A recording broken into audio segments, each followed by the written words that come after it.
본업으로 들어가자고.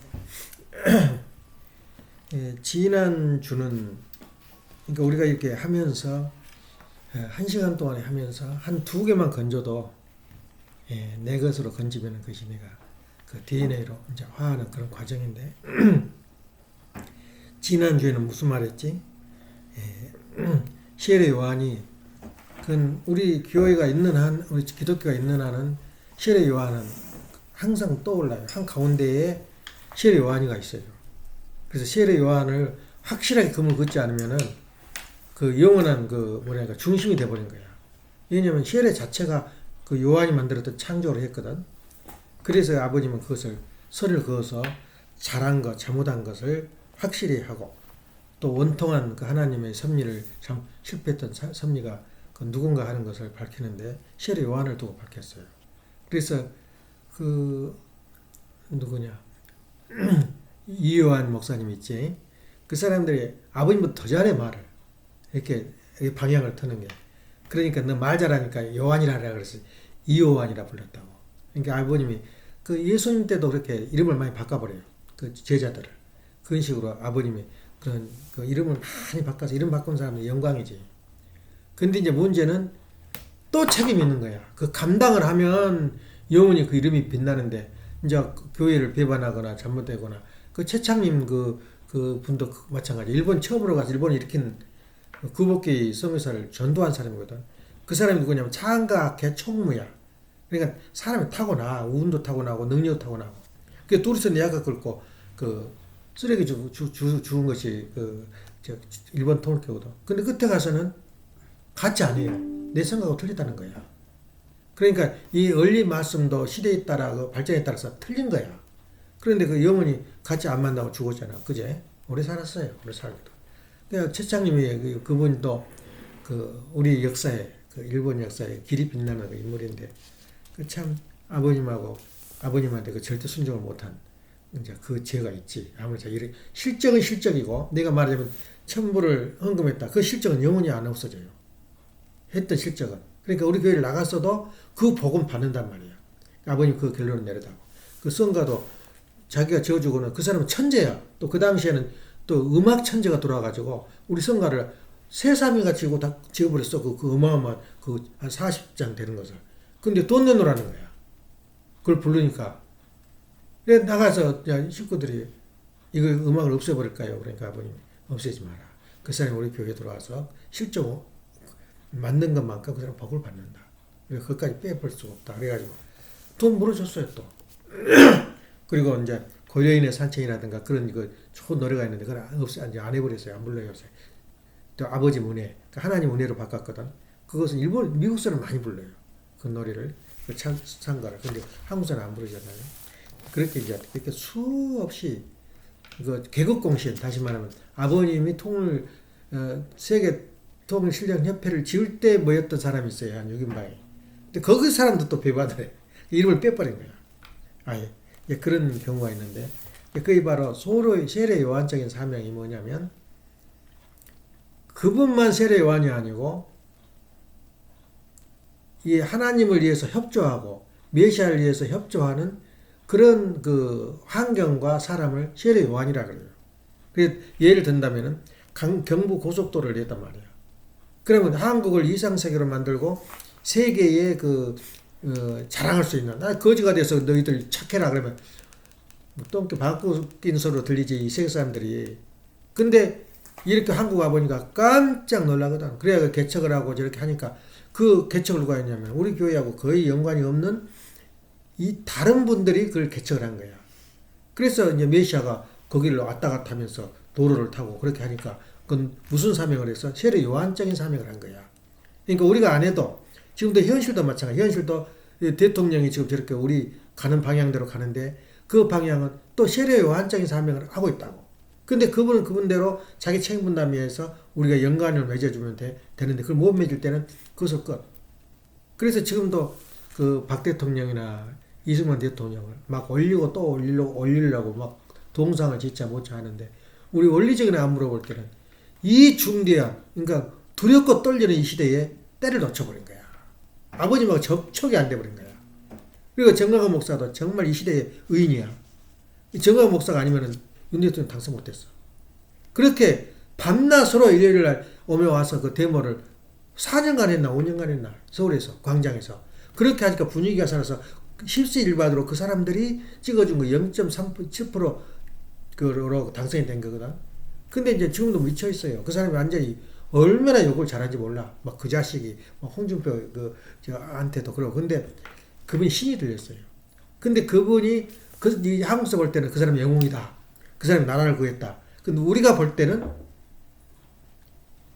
안타까운 사람이야. 우리 교회가 자기도 그러더라. 그때 같이 당이 창당돼 나갔어요. 아버님 계실 때. 한 3명만 국회의원이 됐으면은 좀 달라졌을 거라고 정영 목사 그러더라. 근데 우리도 똑같은 말 했어요. 우리 사람들이 그렇게 왔을 때 3명만 국회에 들어갔으면 한국의 판도가 달라져. 근데 제일 반대한 데가 기독교당이야. 그 앞잡이란 말이야. 그러니까 하나님 볼 때는 어떻게 보면 정말 섭섭했거든. 그래서 우리가 깨져버린 거야. 이제 우리가 그 섭리가. 아버님은 얼마나 당황하고 걱정했는지 그냥 몸을 못 살인 거야. 그래 라스베가스 와가지고 라스베가스에서 그 말 본프를 한 거야. 그래서 집도 사라 뭣도 사라 하면서 막 라스베가스를 중심 삼아버린 거야. 돈도 어마무지하게 투자했어요. 그때 떼돈 사람이 누구? 지연뭐 떼돈 번 거야. 엄청 벌었대. 5채 사줘가지고. 이제 그렇게 되는데 그것이 뭐냐면 그때 한 2~3명만 그 국회의원이 됐으면 왜냐면 다르거든 반이. 말한 것도 한 것이 너무 천주적이고 국가를 위하는 그런 그 길이면 안 된다고 하기 때문에 국회의원이 다 몰려들어요. 근데 그 일 못해버린 거야. 근데 똑같은 말, 자기도 기독교에서 그냥 허물허물 없어지면 그때 기독교에서 전부 다 연락해서 통일교는 찍으면 안 된다고 해가지고 그 앞날까지도 아주 우리가 몇 명 될 거다 했는데 하나도 안 돼버린 거야. 그런 하나는 한 게 그때만 됐으면 우리 차원이 달라져. 그러니까 우리 그 단체는 뭐냐면 한국만을 이해한 단체가 아니야. 이것이 되면 지금 전 세계에 미국에 다 판도를 깔아놨단 말이야. 그럼 우리가 우뚝 그 전에 정권을 잡으면 어떻게 되겠어? 그러니까 엄청 무상을 놓쳐버린 거야. 그리고 또 하나 또 내가 예를 든다면 전두환 대통령이 깔고 문지고 뭐 나쁜 놈 역적 그러는데 절대 그렇지 않아요. 예.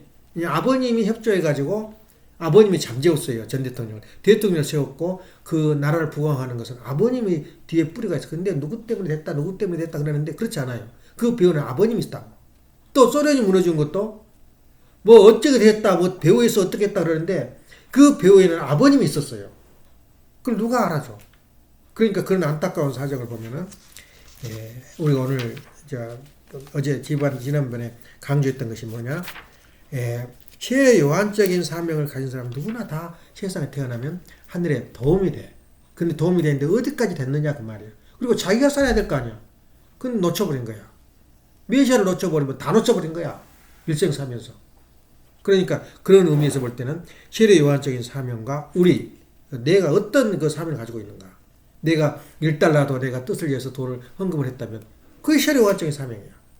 더 나아가서 우리가 지난주에는 메시아, 그러니까 다시 말하면 축복 가정의 가치가 어느 정도라는 것을 우리가 강조했지. 축복 조항을 나는 생명나무 나가는 길이 훌쩍 열렸고 다른 사람 마음대로 가는 거 아니야. 생명나무로 축복을 받아야 될 거 아니야. 그 길이 얼마나 험하고 먼 길이야. 그래 축복을 받았으면 또 내가 생명나무로 나가는데 축복의 가치를 축복을 그냥 완성해서 준 게 아니라 도중에 준 거야. 숫자를 맞춰야 되니까 하늘도 그때 그 시대에 숫자를 맞춰야 되는데 숫자를 못 맞추면 안 되거든. 그래서 숫자를 맞춰서 36가정, 120가정, 420가정 하면서 맞춰 나가는데 그 축복을 받은 사람은 문이 훌쩍 열린 거야. 다시 말하면 내가 메시아가 될 수 있는 특권을 가지고 있는 거야. 그리고 내가 축복권이 있단 말이야. 내가 축복을 받았으면 축복권이 있어. 내가 돈을 벌었으면 돈을 베풀 수 있는 능력이 있는 거야. 그렇게 우리가 축복의 가치가 중요한 건데 우리가 축복의 가치가 어느 정도 우리가 느끼고 있는가. 또 하나는 솔직히 여기서 말한다면은 풍성이 좀 바람이 빠져버린 아버님이 그렇게 지혜로 뜻을 승리해 나가는데 일부는 승리했지만 일부는 못한 거야. 그건 우리가 고백을 해야 돼. 그러니까 다시 말하면 어머님과 자식들이 딱 뭉쳤으면은 한국 분위기가 달라져요. 근데 벌써 형제님이 떠나고 현님이 떠났다니까 세상 사람들은 저거 가버렸다. 실제 그래요. 뭘 가지고 힘을 쓰겠어 거기서. 그러니까 말하자면 가버린 거야. 간 게 뭐냐면 하나님은 그래도 손에 절대 안 봐요. 어디야 되냐? 아버님이 따라 살아서 뜻을 이루어야 되는데 그 뜻은 어떻게 이루느냐? 너희들의 세상은 이렇게 앞으로 100년, 200년, 400년 후에 이 세상에 보편적 가치로서 우리 원리가 보편적 가치가 돼서 이 뜻을 이루어나가는데 지금은 뭐냐 물어본 거야. 그때는 하나님은 어떨 준비했냐? 너가 가정 안에서 뜻을 이루라 이거야. 그러니까 세상의 뜻을 다 이뤘던 것을 못 이뤘지만 너 가정 안에서 뜻을 이루고 다시 말해 천국을 누리라. 얼마나 멋있는 말하면 가설이냐 이거야. 다시 말하면 아무리 지금 천일국을 이루었다, 천국이 왔다 근데 공갈치지 말아야 돼요. 천일국의 삶을 살지 못한 사람은 영계 가서도 못 살아요. 영 천국을 맛을 못 봐. 천국은 누가 만드냐? 누가 만들어 놓은 것이 아니라 내가 가는 곳이야. 천국으로. 그러면 내가 경험을 해야 뭘 하지. 공부를 했어야지 천국의 삶을 살지. 그걸 가정 안에서 해라 그 말이야. 그러니까 아무리 세상이 어둡고 비참한 현실에도 가정 안에서 천국을 충분히 누릴 수 있도록 축복을 해준 거야. 그래서 그렇게 돼서 어떻게 되냐 그 다음에 이제 그 가정이 크고 계속 커서 영향력을 줘야 돼 세상 앞에. 그때는 재벌도 나올 것이고 세상적인 최고의 과학자가 저 사람이 뭐냐 종교가 뭐냐 통일 거다 이거야. 그러면 생각이 달라져요. 저 사람이 누구냐? 그럼 저 재벌이 누구냐? 통일교이다. 근데 그 사람이 쓰는 것이 돈을 쓰는 것이나 행동하는 것이 정말 올바르다면 그렇게 자연히 뜻이 이루어지는 세계로 가는 거야. 그래서 각자 우리는 메시아라 이거야. 이런 의미에서 볼 때는 우리가 얼마나 무섭고 두려운 날. 그러니까 너가 죽느냐 사느냐 문제야 말세에는. 적당한 게 없어요. 말세 죽는 사느냐 문제인데 우리가 그 관문을 뚫고 지금 벌써 그 축복을 받아버린 거야. 그럼 내 문제야 그부터는. 근데 그걸 나를 해결해야 되는데 세상에서 뭐 문제 있는 거 내가 사는 방법 이거 얼마나 어려워. 그건 일도 아니야. 일도 아니야. 나는 이미 받아버렸다 이거야. 저기를 돌 감람나무로부터 창 감람나무로 우리가 이미 옮겨버렸단 말이야. 내일 죽어도 벅찬 거야. 왜냐면 내가 못 이뤘어도 그 고난이기 때문에 지옥은 죽어도 안 간다는 거야. 축복하지 안 간다고 나와요 말이. 무슨 지옥이냐? 천국에 있는 감옥을 하나 만들었어. 그게가 살아서 우리가 가는 천정궁 같은 데가 감옥이야. 가서 뭐 한 40일 혼나고 나오거든. 근데 옛날에 내가 갔던 데가 또 다르더라고. 전혀. 이제 그렇게 변하는데, 그래서 지난주에는 내가 강조했던 것이, 이제 그런, 메시아의, 세례 요한의 가치와, 그리고 세례 요한이 어떤 사람이 세례 요한인가. 누구나 다 살아있는 한 세례 요한의 길을 가고 있다. 우리는 피조물이기 때문에 그런 것을 강조했고, 하나는 축복이, 누구한테는 말할 수가 없어, 그것은. 그러니까 내가 단상에 서면은 그 가치를 설명을 하면, 그러면 옆에 서 있는 사람도, 나도 축복을 받아야 되겠다. 그래야 되는데, 이제 우리 자녀들 앞에서만 이렇게 이야기하는 게 참 안타깝지. 그리고 오늘은 뭐냐면, 전편, 후편 원리강론에 7개 챕터가 있어요. 그 원리강론 속에서. 근데 그 챕터 중에서 지금 오늘 설교한 것이 뭐냐면 가장 중요한 3개 챕터에, 그러니까 창조, 타락, 종말, 그 다음에 메시아 강림, 그리고 부활에 와요. 얼마나 우리가 간단하게 우리가 세속적으로 생각할 때 간단하게 전개가 됐냔 말이야. 창조를 했어. 타락해버렸어. 그 다음에 정말이 어차피 와야 돼. 정말이 왔어. 그럼 누가 와야 돼? 메시아가 왔어. 메시아가 또 실패해버린 거야. 뭐 다 실패한 건 아니지만 실패했는데 그러면 어떻게 하냐? 부활이 일어난대. 얼마나 간단해. 자동으로 이어지지 않아? 그런데 우리가 알고 있는 것 중에서 그 부활론이 뭐냐면 무슨 이야기냐면 영계 이야기야. 참 쉬운 이야기야. 부활론을 내가 정확하게 내가 정립을 하지 못하면 아무리 신앙 열심히 하고 아무리 성경만 읽고 신학을 많이 해도 반밖에 안 돼. 왜냐? 우리 인간이 육신과 영체로 지어졌기 때문에 육신 이야기야. 우리가 이야기하고 있는 거 이 성경이 전부 다. 근데 영계 이야기를 언급하는 사람이 없어요. 죽어서 살아났다 그 이야기는 해. 부활했다. 근데 영계 이야기를 하기 위해서는 창세기에 나오잖아. 우리 창세기에 나오는 게 인간을 중심한 유형실제 세계야, 무형실제, 그 영계 이야기야. 그것 가지고는 감이 안 와. 그러니까 구체적으로 영계 이야기를 하는 데는 부활론을 우리가 내가 듣지 않고 이해하지 않고는 우리는 신앙을 잘못 가고 있는 거야. 아무리 뛰어봤자 반밖에 안 가요. 왜냐? 내 육신이 두 개로 돼 있는데 영계 이야기 모르면 영신을 모르는 거야. 그래서 오늘 아침에 하는 얘기는 굉장히 중요한 메시지야. 영계를 모르면 아무것도 아니지 그거 사는 게. 우리가 지금 영계 가서 잘 살고 예를 든다면은 열매를 맺기 위해서 나무가 크고 있는데 그 나무가 크는 과정이 육신세계야. 열매는 뭐냐? 영인체가 영계에 가가지고 부귀와 영광과 행복을 누리는 그러한 그 과정이 영계인데 영계는 지금도 모른다. 그건 잘못 가고 있는 거지. 그 정도 중요해요. 그래서 앞으로 기독교를 설득시키는 데 가장 좋은 방법이 이 부활론이야. 이완 목사가 그러더라고. 이 부활론을 말하면 다 꼼짝 못 해버린대. 그래서 우리가 이제 부활론은 뭐냐? 부활은 간단히 하문으로 말하니까 하문이 아니면 안 돼요. 다시 부자야, 그 부자가. 다시 갱자. 다시란 말이 수백 개 달아요, 하문도. 그래서 하문을 모르면 모르는 거예요. 부자가 다시 부자, 부자는 여러 가지야. 부자도 있고 별부자 많은데 그 부자는 다시 부자야. 활은 또 살아났다 그 말도 살아날 활자야, 그게. 그러니까 그때는 그 하문을 썼으니까 알아듣기가 쉬워. 그 부활로 새로 죽었던 사람이 다시 살아난다. 그것을 설명하는데 우리가 아는 영어 생각하고 성경에서 말하는 생각하고 전혀 다른 거야. 그걸 다르다는 생각도 못 해요. 세상에 유명한 학자들, 기라성 같은 학자들, 목사님 있는데 그걸 몰라요. 죽음과 삶. 그런데 모르니까 어떻게 그걸 말하겠어. 죽음과 산 것을 모르면 무슨 부활론 이야기를 해. 그걸 가장 우리가 성경에 들어있는 가장 간단하게 설명하는 것이 누가복음 9장 60절이야.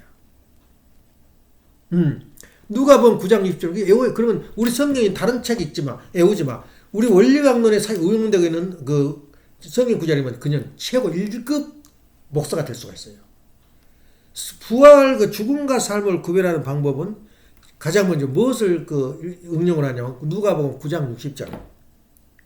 예수님 말씀이 전부 다 계시적이야. 축자 연간섭이라는 말은 예수님 말씀은 한 자도 빼지도 넣지도 마라. 그 말이 맞아요. 근데 문제는 중요한 30%의 60%그 부분이 비사로 되어 있다는 거야. 그걸 해석을 못하는 거야. 숨겨져 있는 알레고리법으로 숨겨져 있는 것을 우리가 해석해야 되는데 해석은 메시아만이 가능해.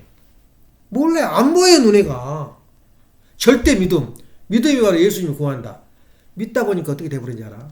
그것도 이야기해 줄까? 왜 우리 교회를 안 들어온지 알아? 기독교인들이 4년 동안 믿음을 공부를 하고 나와. 신학대들이. 그러니까 딱 몸에 배버린 거야. 믿음이란 말을. 또 성도들한테도 믿음 하다 보니까 목사의 말을 신으로 믿어요. 신의 말씀으로 믿어. 그러니까 통교 가지 마라. 그건 믿음이야. 믿음이 잘못되면 그렇게 돼버린 거야. 자기들이 우리가 미워할 수가 없어요. 그 믿다 보니까 목사의 말씀을 믿어. 목사가 하나님이거든. 그냥 목사 말이 거기 가지 마라. 그건 이단이다. 그러면 가겠어 안 가겠어. 또 믿음의 오류성이 거가 있는 거야. 자기를 잃어버린 믿음. 그걸 50년 60년 세뇌받다 보니까 예수님 말씀이 목사 말이 무슨 말이야? 신의 말이야.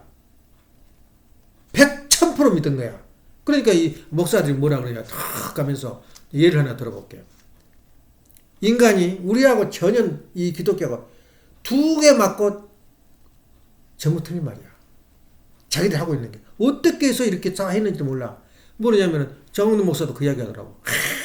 아담이가 따라가 안 했으면 우리가 영원히 산대. 창세기 창세기에 나왔거든. 예, 2장 17절에 따 먹은 날은 정령 죽으리라. 그 말을 어떻게 해석하는지 알아? 타락돼서 따 먹어가지고 우리 인간은 죽게 돼 있다는 거야. 죽을 때 어떻게 죽냐? 아담이 930살까지 살았어요. 더 오래 살 텐데, 영원히 살 텐데 죽어버린다. 근데 우리 원리는 어떻게 봐? 타락을 안 했어도 죽는다. 그야. 우리 인간은. 물질 세계는 어떤 것도 영원성이 없어요. 한번 지금 과학적으로 봐. 물질 세계 영원성이 있다고 주장하는 사람 한 명이라도 있어. 이 책상 얘가 있다. 언젠가는 버리고 고장나고 떨어지고 해가지고 버릴 때가 있어요. 그 영원해, 이 책상이? 마찬가지야. 우리 육신수가 육신이 영원하지 않아요. 육신 쓴 것은 항상 한계성이 있는 거야. 그 과학적인 최고 첨단의 사고방식이거든. 근데 하나님이 창조한 인간이 영원히 죽지 않는다. 물질이 영원히 죽지 않는다. 그러면 너 어떻게 되겠어, 그게? 근데 그렇게 믿어요, 또. 그때 그 타락 안에서 우리는 영원히 살 텐데 죽어버리게 됐단 말이야. 운명적으로 죽게 돼 있다, 이거야. 근데 우리가 원리하고 같아, 틀려? 처음부터 틀려버린 거야, 모든 게. 그러니까 두렵고, 떨리고 두려운 날이 뭐냐면, 이렇게 천지가 개벽이 돼버려. 그러니까 어떻게 예언하냐? 하늘과, 해와 달이 빛을 잃고, 해와 달이 뭐냐? 구약과 신약이거든. 별이 떨어지리라. 성도들이 두두두두 떨어진다. 하나님과 관계없는 세계가 돼버린 거야. 근데 지금까지는 애기들한테, 너 오면은 뭐 해줄게. 거짓말 하잖아, 부모들이. 근데 그것을 지금까지 믿고 있는 게 절대 믿음이야. 근데 우리는 절대 믿음을 우리가 가져야 된다고, 사실은. 다른 거 좌우하지 말고, 내가 여태껏 따라오고 하는 행동으로 봐서 나는 절대 믿어도 돼. 그러니까 그것도 하나 모험이거든. 우리 교회 절대 믿음을 해서, 그러면 그 옳은 일인가? 그건 자기가 판단해야 되거든. 그건 절대 믿음이 없어요, 우리 식구들이. 예. 또 하나 내가 더 정리해 볼게요. 오늘 재밌다. 엄마가 없으니까 재밌네. 엄마 있으면 빨리 끝내기를 봐요. 눈치를 봐요. 그래서 내가 지금 오늘은 털어놓고 이야기하고. 아버님이 이렇게 이제 이야기가 많이 있는데 또 잊어버려서 도중에 무슨 이야기 하지 말아. 아무튼 절대 믿음이 우리 앞에 절대 필요하다. 자기가 그것을 한번 모험을 걸어보는 거야. 그래서 고려시대 때에 그 무학대사가 말했거든. 이성계한테 너 상은 왕이 될 상이다. 그렇게 말하니까 그때부터 꿈을 가진 거야. 이성계가. 그렇게 말한 게 그때는 왕이 되면 무슨 죽음이야. 그 반역이거든. 근데 마음에 두고 자기가 나가니까 왕이 됐는데 그때는 어떤 추세냐면 하늘에 운이 있어요. 천운이 있는데 말하면 기독교 운도 천운에 의해서 움직이는데 그 3일 돼버려 조금 있으면은. 그런 때가 있는데 그때는 어떤 때냐. 국교가 불교였어요. 그냥 스승을 전부 다 말하면 임금이 무슨 일을 처리하는데 이건 맞냐 틀리냐. 그 도움을 받는 게 말하면 유대교에서는 제사장이 위에 있어요. 그 왕의 위에. 저 충고를 받아요. 근데 고려시대 때는 중이 왕이 보좌관이 돼 있는 거야. 근데 이제는 이성기가 이렇게 국호를 돌리면서 유교 중심에 불교를 없애버리고 쫓아버리고 유교 중심에 나라를 세우다 보니까 어떻게 벌어지겠어? 어떤 현상이 벌어져? 피바람을 날린 거야. 그러니까 그 지도자가 정치를 안 잡으면은 속도가 없어, 속도가. 근데 가장 그 목표가 정권. 예수님이 뭘 한 거야? 예수님이 유대교의 대표로서 정권을 잡았어야 돼. 그러면 로마를 밀고 들어가 버린 거야. 간단하게. 근데 그때 정권을 못 잡는 거야, 예수님이. 그 권한을 못 잡아. 그래서 이성계가 유교의 세계, 다시 말하면 불교는 그 당시에 그까지 차원이야. 그러니까 전국이 불교로 몸이 다 DNA가 형성돼 있어. 모든 국민이. 왕부터 시작해서. 근데 그걸 없애려니까 어떻게 없애야 되겠어? 지금도 읽어보면은 불교가 중애기를 낳다더라. 그 왕이 공민왕이 낳다더라. 전부 거짓말이야. 그렇게 하면 안 되니까. 그래서 그 불교가 지금도 무식 못하잖아. 산속으로 들어가 버린 거야, 불교가. 그러면서 그걸 중심한 그 충신을 뭐냐? 사육신, 생육신. 누구야? 사육신 누구야? 예?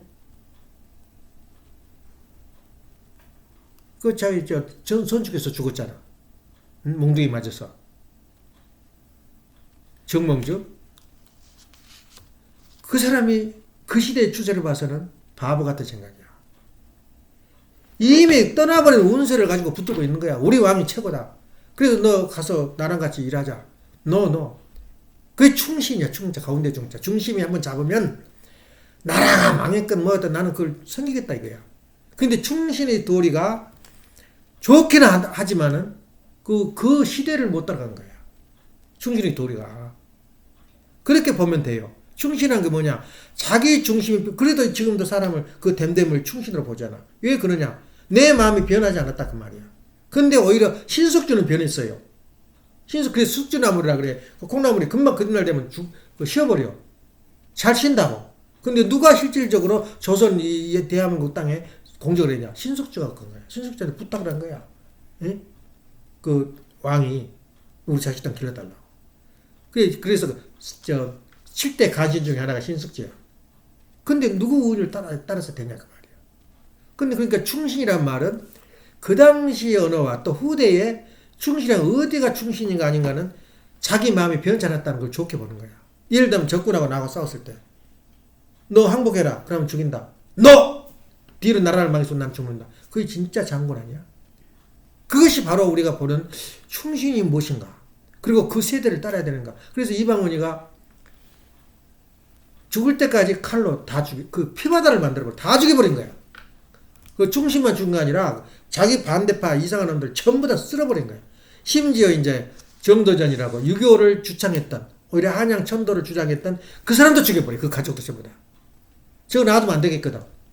잘못하면 자기 자식들 올라탈 것 같거든. 그게 바로 피부에 나는 역사야.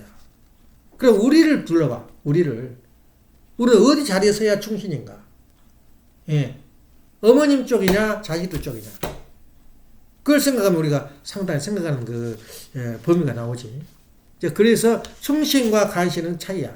아무리 잘 충신은 충신으로 살아남아. 아무리 패장이지만 내가 패장이 굴복하면 잘 먹고 잘 살아, 자기 가정들. 근데 당당히 죽어가는 거야. 이게 바로 그 장군의 본 모습처럼 우리가 어떻게 내 자리를 취해야 되냐 하는 것이 중요한 거야. 옆길로 흐르는데, 우리가 이제 죽음과 삶을 설득을 할 때는 죽음과 삶을 정확하게 9장 60절에 설명해 준 거야. 사한자는, 제자가 한 사람이, 우리 부모가 좀 돌아가셨는데, 내가 장사 지내고 뒤에 따라가겠습니다. 그래서 예수님이 뭐라 했잖아. 죽은 자는 죽은 자한테 맡기고, 사한자 너는 나를 따르라 그래요. 그것이 기가 막힌 이 시대의 설명이라고. 죽은 자가 누구냐 이거야. 죽은 자가 다 뒤졌단 말이야. 다 뒤졌어. 하나님의 눈으로 볼 때는 다 죽은 자야. 그러니까 죽은 자 지내 이제 너는 나는 생명을 찾아서 그 산자를 만들고 나가 떠나는 거야. 그래서 이 말을 어떻게 해석하느냐 이거야. 또 계시록 3장 1절에 그러니까 죽과 삶을 뭘로 이제 운영하느냐 이거야. 3장 1절에 살았다 이름은 가졌으나 죽은 자로다. 사대 교인들한테 그렇게 말한 거야. 또 더 나가서 요한복음 11장 25절하고 요한복음 4장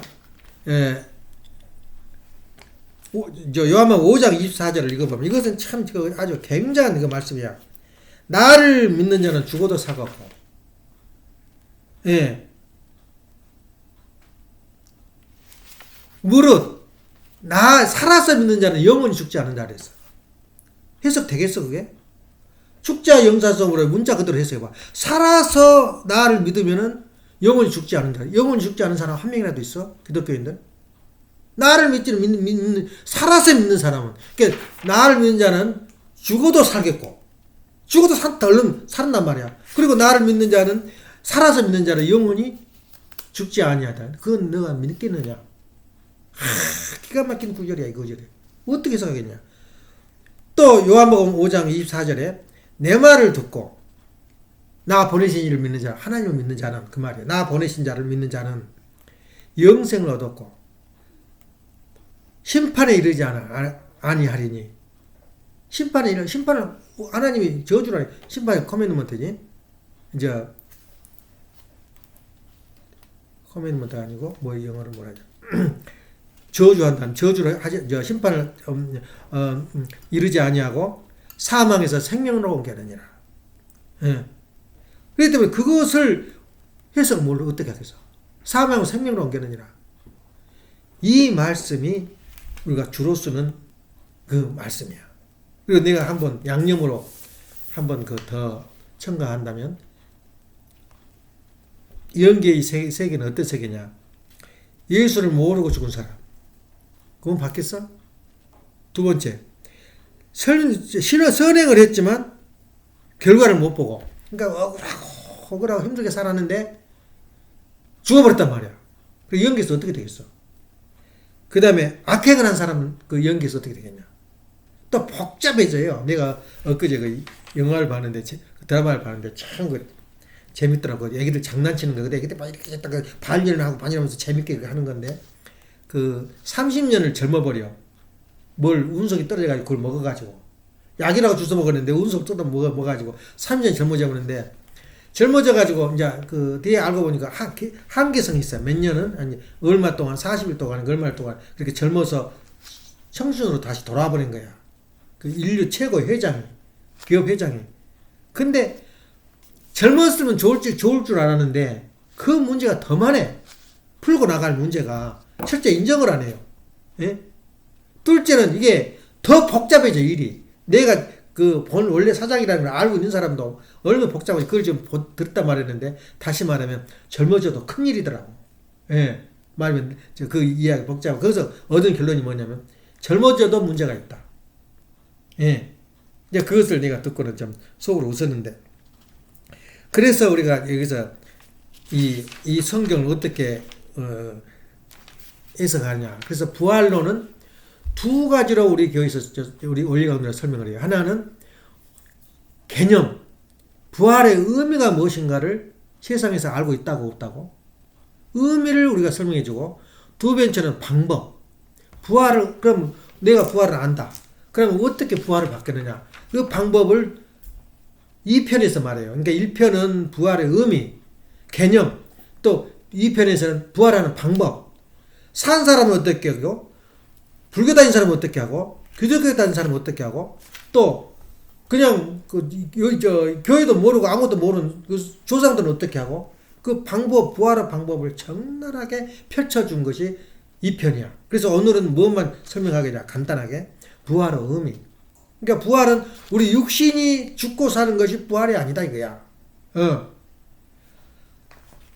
우리가 말하는 부활은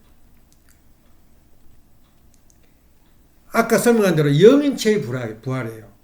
우리가 살고 죽는 것은. 그래서 영인체의 부활이고, 우리가 그 죽음은 뭐냐? 하나님의 사랑권에서 사탄의 사랑권으로, 그러니까 주관권으로 주관권에 있는 그 사람들을 죽음이다 그런 거야. 예. 다시 말해서 불효자, 부모의 말을 안 듣고 밖으로 떠난다. 우리가 말하자면 우리 부모는 어떤 부모냐? 메시아의 대신자란 말이야.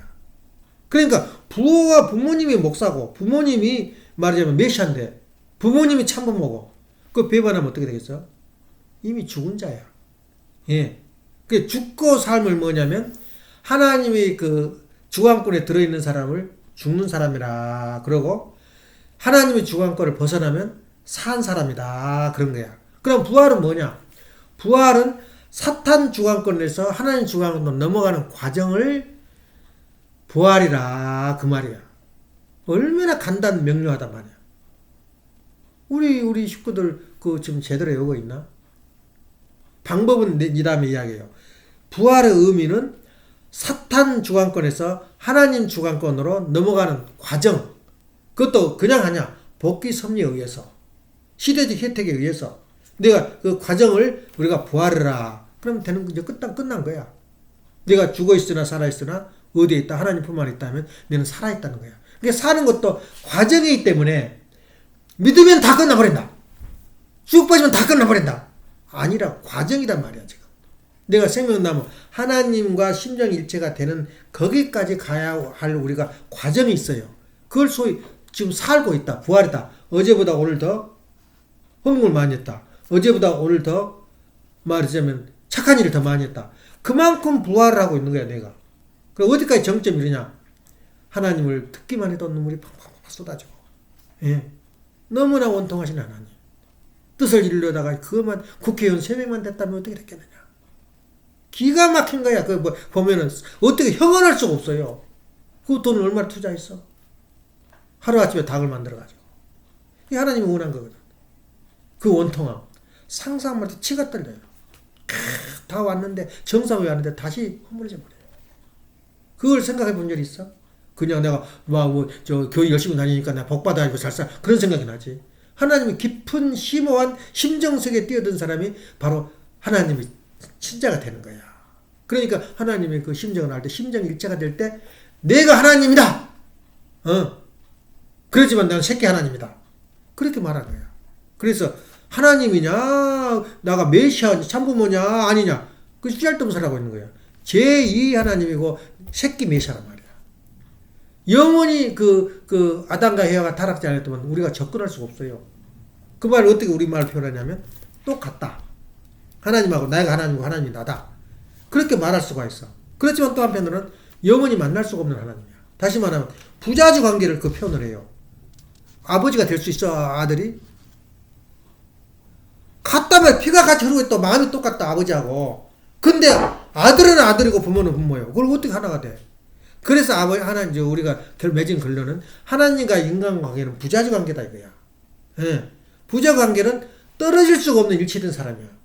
그렇지만 엄연히 구별이 돼. 아버지와 아들은. 그게 하나님과 예수님 관계고 우리 참부모와 나와 관계야. 참부모와 나와 관계도 나도 참부모다. 나도 아니야 한마디 하겠어. 나 참부모로서. 그러면 안 된다고. 참부모는 이 인류사에 하나밖에 없어요. 그냥 우리는 제2 참부모야. 이렇게 결론을 맺어버리면 깨끗하잖아. 거기에 대한 이론을 우리가 만들 수가 없어요. 그게 진리야. 그래서 이런 진리가 이 인류의 보편적 가치로 됐을 때는 종교가 필요 없는 거지. 예. 얼마나 아주 빼도 받지도 못하는 그런 이 원리냐 그 말이야. 그래서 우리가 나를 믿는 자는 죽어도 살겠고 또 무릇 살아서 믿는 자는 영원히 죽지 아니하리니 내가 너희들이 그걸 믿느냐? 무슨 말인지 알겠어? 전혀 몰라요. 그래서 강조를 내가 이때 성경을 읽으면서 그 강조한 성경이 있다 이거야. 그러면서 그걸 가지고 말하니까 성도들이 안 믿을 수가 없잖아. 성경이 있는 말인데. 근데 그 속에 숨어있는 뜻을 어떻게 해석할 거냐 이거야. 그 메시아밖에 못해요. 근데 내가 그 성경절을 뜻한다. 우리는 그 힌트를 주고 아버님이 가르쳤기 때문에 그 범위 내에서 이렇게 읽어보니까 훤히 보이잖아 성경이. 그거 원리가 없으면 우리가 어떻게 성경을 이렇게 해석하겠어. 살아서 믿는 자는 무릇 살아서 믿는 자는 영원히 죽지 아니하리라. 그 말을 어떻게 해석하겠어? 이 말을 듣지도 못하고 보지도 못했어요. 성경 그 유명한 목사들도. 그러니까 여러분 이제 메시아가 오면 영원히 죽지 않습니다. 얼마나 은혜스러워. 그러니까 아멘 아멘하고 신으로 믿지. 예수님 말씀 그 목사들 말씀을. 그래 우리 교회 못 들어와요. 그런 머리를 어떻게 해? 그러니까 세월이 필요해. 그 사람은 또 낳고 이건 아닌데 이건 아닌데 요즘 살다 보니까 교회 안 나버려. 그래서 자연히 무너지는 거야. 그래서 시대가 바뀌면은 불교가 유교로 넘어가듯이. 예? 그러니까 지금 써지는 불교가 뭐 부패하고 고려시대 때와 그 왕 애기를 놔버리고 그 황후하고 자가지고 놔버리고 전부 이 시절에서 만든 말이야. 얼마나 깨끗하고 좋은지 몰라. 그래서 3대째 태종 이런 사람들 절에 가서 치료받았잖아. 예. 불교는 무시 못해요. 영부어천가 같은 거 쓰는 것도 불교를 찬양하는 그럴이야. 그러니까 그런 걸 보면은 불교가 그때 무시 못하고. 근데 단 정권을 유교로 넘겨버렸다. 행정인 세계. 가정 중심한 가정에 대한 행정인 세계를 만드는 게 바로 그 유교란 말이야. 유교의 사상을 떠나지 못해요, 우리가. 예. 어떤 사람은 그러더라고. 90%가 유교 사상이라고. 이번에 가가지고, 이번에 참 잘 됐더라고. 여기 학교가, 동주 다니는 학교가. 내가 하고자 하는 꿈이고, 아버님이 하고자 하는 꿈이야. 애기들을 국민학교부터 대학교까지, 고등학교만 나오면 돼요. 다 이성이, 판단력이 생겨버리니까. 그때까지 그걸 다녀. 근데 그 학생들이 누구냐면, 예배 본 사람들 보니까 95% 이상이 전부 다, 한 10명 앉아있고 나머지 전부 다 그 신자들이야. 그러니까 불교, 천주교 신자들, 자녀들이 거기 다니는 학교야. 그러니까 이렇게 한 150분에 200명밖에 안 돼, 언니들이. 1학년부터 6학년까지. 근데 거기다가 한번 놀랬고, 그러니까 우리가 한다면 우리도 그렇게 해야 돼. 아버님도 니라 국민학교 일하면서 최고야, 서울에서. 국민학교도 사고 중학교도 만들고 고등학교 만드는데 그 꿈을 이루려고 했었어요. 우리 식구들이 전부 다 가서 딴 데 나쁜 말 듣지 않고 물들지 않고 이성을 찾을 때까지 가도록 만들었는데 깽판이 돼버린 거야. 세상적으로 따라버려. 그러니까 아버님 그렇다고 실패했다고. 다 실패했대. 난 그거 무슨 말인지 몰랐어요. 이렇게 해야 돼요. 하니까 어디 딴 데 가서 딴짓 하겠어, 얘들이. 그냥 거기 갔다가 부모 왔다 갔다 하다 보니까. 얘들 순수해요. 거기다 예배, 거기까지 또 무슨 그 할아버지 할머니 모신다 그러니까 예배를 보더라고, 모셔놓고. 근데 처음 봤어, 거기 가서 예배 본 거. 부활절, 날마다 그 부활절을 보거든. 신부 가서 응응 하면서 일어서고 앉은 것이 아니, 나는 우리 보고 일어선 줄 알았더니 15번 일어나. 이제 우리 가정명령처럼 외우고. 그걸 보고는, 야, 저 사람들이 다 흉내를 내고 있구나 말이야. 우리도 그래야 되는데. 세상에 것을 보내니까 세상에 더 물들어가지고 아버님 한 일은 엉터리고 헌금이도 엉터리고 그렇게 변해버린 거예요, 사람이. 선문대가도 마찬가지 예외가 아니야. 세상에 물들어버린 거야. 그래서 딴 데다가 아버님이 그 지금 박물관인데 거기다가 따로 신학생을 모아놨는데 근질근질 하거든. 같이 어울리고 싶어가지고. 그래서 본 학교로 와버렸는데 지금 뭐하고 있는지 몰라. 그 박물관 만들어놓고 그 지은 신학대학에. 그대로 그 수녀관처럼 그렇게 공부를 했어야 돼. 신학생들이.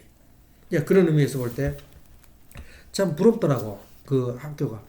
그런 저기를, 시대를, 이제 시대가 지나서, 그런 시대가 다 지났는데, 아버님도 그 꿈이 그것이었어요. 예. 최소한도 다는 수용은 못하지만, 이 뿌리, 간부들, 지도자들을 길러내려고 했다고. 그렇게 순수하게. 다른 물들지 않고. 그래서 내가 딱 이상이 갖춰지면, 공산주의도 공부해야 되고, 민주주의도 공부해야 되고, 각자 경험, 심지어 창녀굴까지 같이 술을 마셔야 돼요. 그러니까 아버님, 예수님도 창녀 같이 술 마셨잖아. 밥 먹고 노래 했잖아. 왜냐, 그 세계를 알아야 그 세계를 구원해요. 예. 그걸 알아야 돼요. 그때는 자기가 기준이 딱 서버리니까 흔들리질 않아. 예. 근데 우리나라에 우리 식구들은 미리 흔들려버려. 가지 않아도. 미리 흔들어 해버려요, 그냥. 그런 사람들이 세상 물들으면 그 되겠어, 제대로.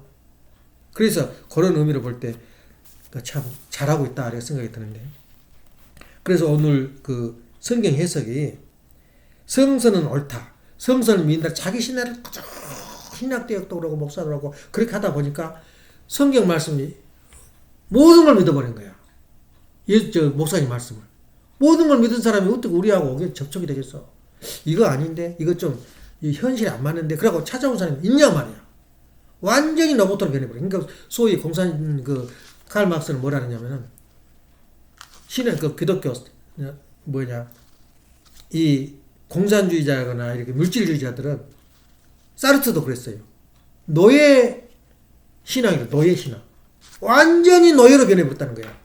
기독교가 노예 신앙이라는 거야. 완전히 그 목사에 놀아나는 노예단 말이야. 그 말이 맞잖아. 절대 신앙을 갖는데 절대 신앙을 잘못 쓴 거야. 절대 신앙, 무조건 믿고 무조건 성서는 옳고. 근데 옳기는 옳은데 내가 해석을 어떻게 해석하느냐. 그건 말하면 스페이스가 없대요, 머릿속에. 딱 굳어져 버린 거예요. 그러니까 옛날에는 나쁜 일하거나 반역하면 오족을 매려버려요. 오족을. 저 대가리는 아무것도 안 들어. 언제 반역할지 몰라. 없애버린 거예요. 그것도 시원해. 그것처럼 우리가 오족을 멸하지 않고는 이 섭리가 안 돼. 그러니까 저렇게 싸우고 부시고 하면서 이제 산이 그 분위기가 이거 나가는 거야. 100년이 지나고 200년이 지나면. 우리는 그동안 뭘 해야 돼? 내가 세상 앞에 세상을 바꾸지는 못했지만 가정은 바꿀 수가 있잖아. 가정은 지혜롭게, 예. 자기 남편을 내 사람으로 만들려면 일주일 내에 2년 후에 수련하면 다 안 된다. 수련하고 원리를 들으면 그것이 자기 몸에 들어올 것 같아? 절대 안 들어와요. 너는 너고 나는 나다. 그러니까 데려오지도 말고 내가 그러잖아. 예? 교회 참석도 시키지 마라. 왜냐? 10년을 두고 작전을 세우라 이거야. 아니면 20년을 두고 작전을 세우라 이거야. 언제 죽기 전에 그게 안 될지도 몰라. 그러지만 자기가 그런 마음으로 시간을 두고 하게 되면 자연 굴복이 돼요.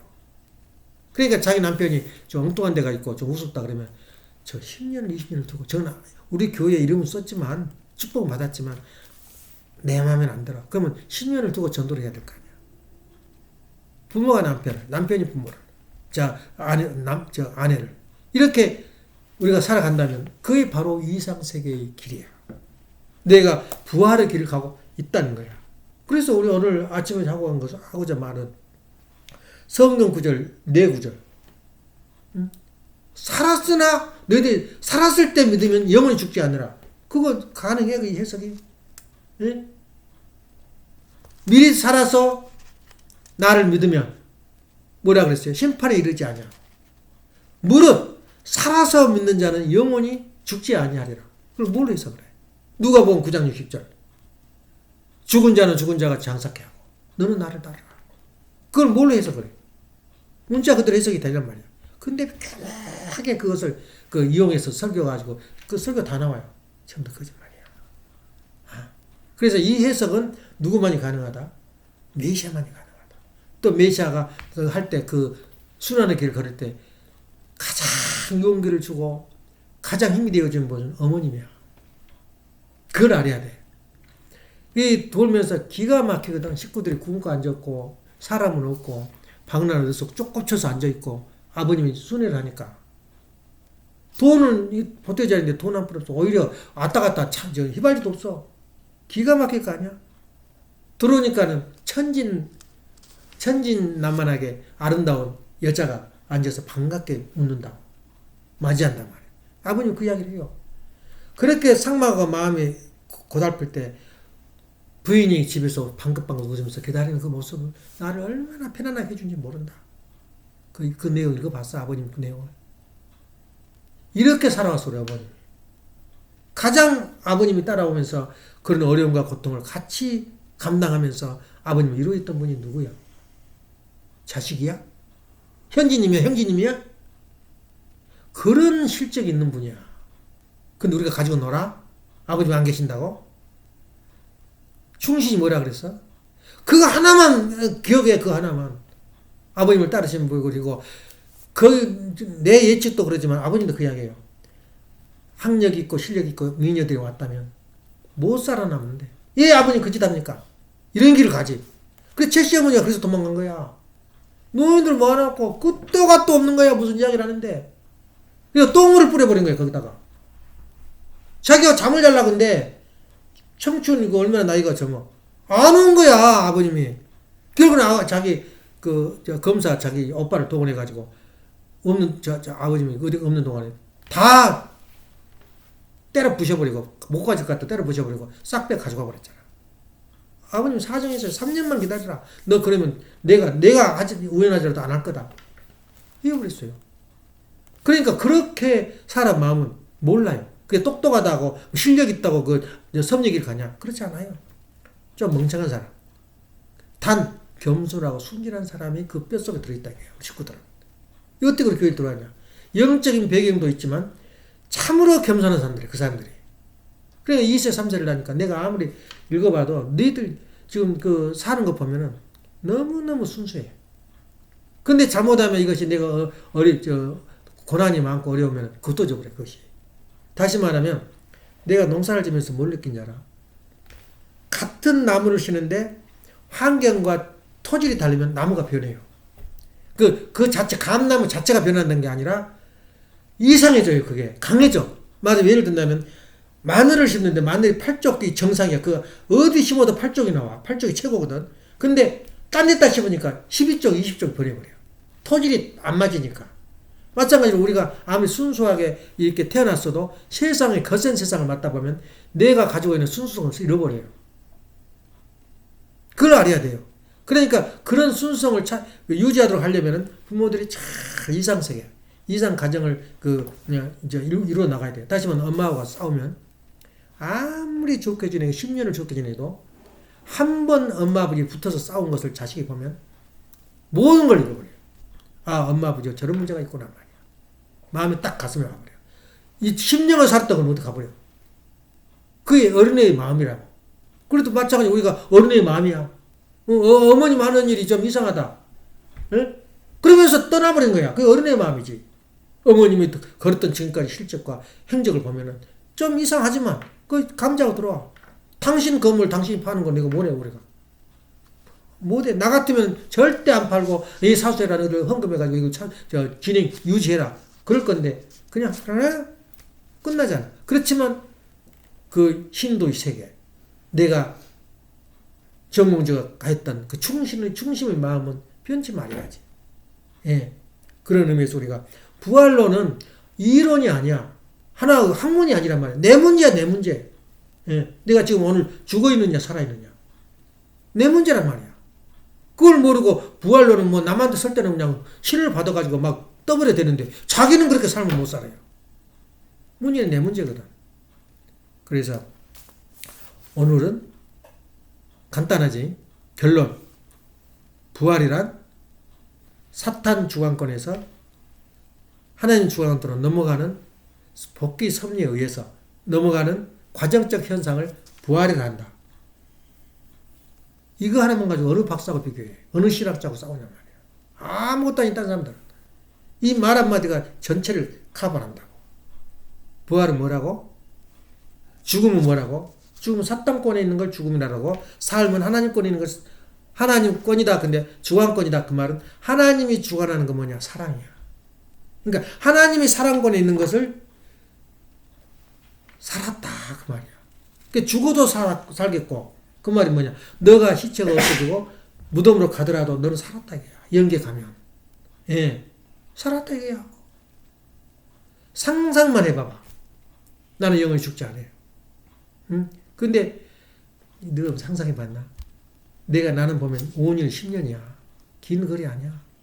내가 지금 살아있는 것이. 왜냐면 5년이면 80세야. 83세가 되면 노망이 시작돼. 예. 길어봐도 10년이면 85세야. 그때는 이미 인간이 아니야. 에? 그럴 때 무슨 의미가 있어요, 그게?